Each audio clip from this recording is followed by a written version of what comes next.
ચૂંટણી પહેલા રાજકોટ મહાનગરપાલિકાની આજે મળેલી અંતિમ સામાન્ય સભા બની તોફાની. વિપક્ષે ભ્રષ્ટાચાર, પક્ષપાત અને નિયમો વિરુદ્ધ કામગીરી કર્યાના ગંભીર આરોપો લગાવ્યા. ખાસ કરીને બહુમાળી ઇમારતોમાં ફ્લાવર બેડના નામે ગેરકાયદે બાંધકામોને રેગ્યુલરાઇઝ કરવા દંડની રકમમાં હપ્તા કરી આપવાનો સત્તાધારી પક્ષના પદાધિકારીઓ પર આરોપ લગાવ્યો. સાથે જ કથિત ગેરકાયદે બાંધકામોના મુદ્દે પણ રાજકારણ ચરમસીમા પર પહોંચ્યું. વિપક્ષના નેતા વશરામ સાગઠિયાએ મેયર બાદ સ્ટેન્ડિંગ કમિટીના ચેરમેનનું ગેરકાયદે બાંધકામ લખેલા બેનરો દર્શાવીને દેખાવો કર્યા. સ્ટેન્ડિંગ કમિટીના ચેરમેન જયમીન ઠાકરે માર્જિનની જગ્યા રાખ્યા વગર ગેરકાયદે બાંધકામ કર્યાનો આરોપ લગાવ્યો.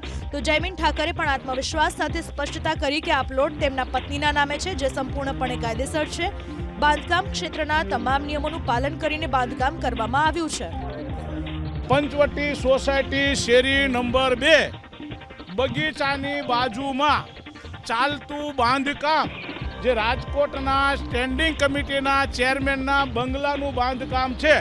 તમે જોવા જજો. આના એટીપી એના વોર્ડના 8 નંબર વોર્ડના એટીપીને પૂછજો. માર્જિનમાં બાંધકામ થઈ રહ્યું છે અને પોર્ટમાં પણ બાંધકામ થઈ રહ્યું છે, જે ટાઉન પ્લાનિંગ એક્ટની વિરુદ્ધ છે. મારો વ્યવસાય બાંધકામ નથી.